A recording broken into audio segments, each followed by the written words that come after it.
guys! So I know I haven't posted in a while. My life has been kind of crazy. This next frequently asked question is it broken? Or what do you see? What do you see on the x-ray? And unfortunately, in the United States, if you are an x-ray tech and only an x-ray tech, you are not allowed to tell the patient what you see, if it's broken or not. It is so annoying because there are some fractures that are like so totally obvious and the patient has no clue and you like really want to tell them it's broken, so be really careful.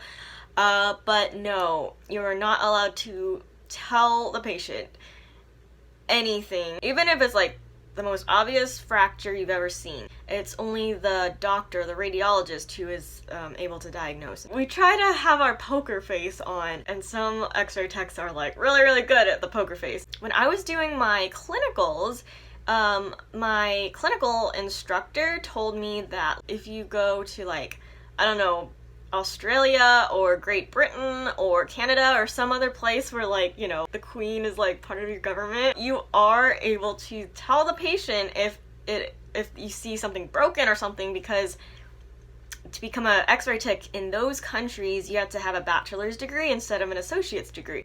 So I am not really sure how true that is.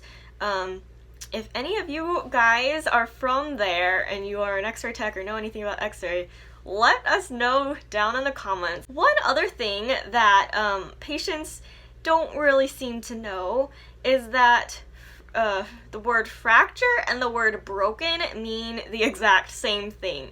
So I'm not entirely sure why, but for some reason people think that it's better to get a fracture in your bone than a broken bone, which I don't really know, that's like the same exact thing.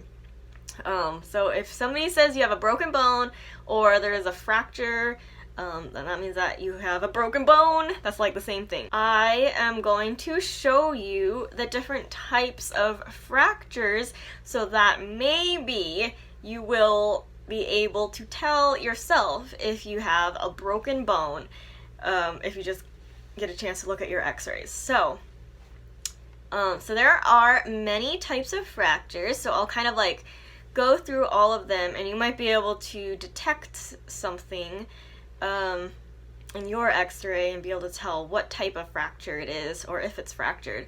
When you are looking at an x-ray, bones are always going to be white in an x-ray. Air is always going to be black in the x-ray, just because of the science behind how x-rays work. So there are many types of fractures to the bone, and some fractures are way more serious than others. But every single fracture just means that there is a break in the continuity of the bone. So there could be like a little hairline fracture where like it's barely even visible on the x-ray.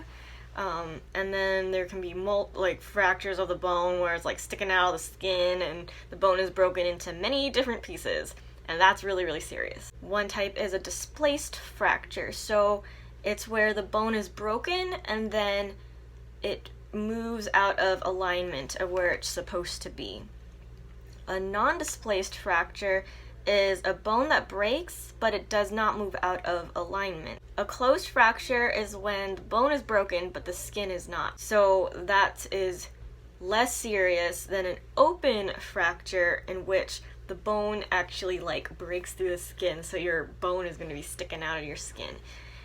It can be really bloody and gory and crazy looking. By the way, if you do have a open fracture, that's a trip to the emergency room. This is because open fractures, there is a lot more chance that you'll get an infection, and then you also are going to be needing surgery. So that would be like an emergency surgery, which you'd get the surgery faster if you just head straight to the hospital, the emergency room. And then there are many fracture patterns which kind of describe what the fracture looks like or what caused the fracture.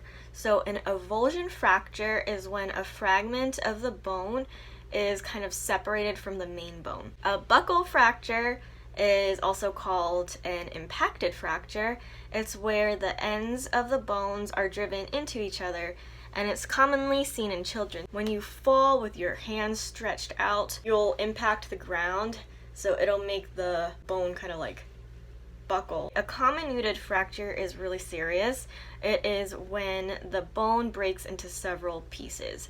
So that usually requires like extensive surgery. A compression or wedge fracture is usually in your back, in your spine. But a lot of the times happens in your thoracic or lumbar spine, and it is when the body of the vertebrae collapses due to either osteoporosis or it could be due to trauma.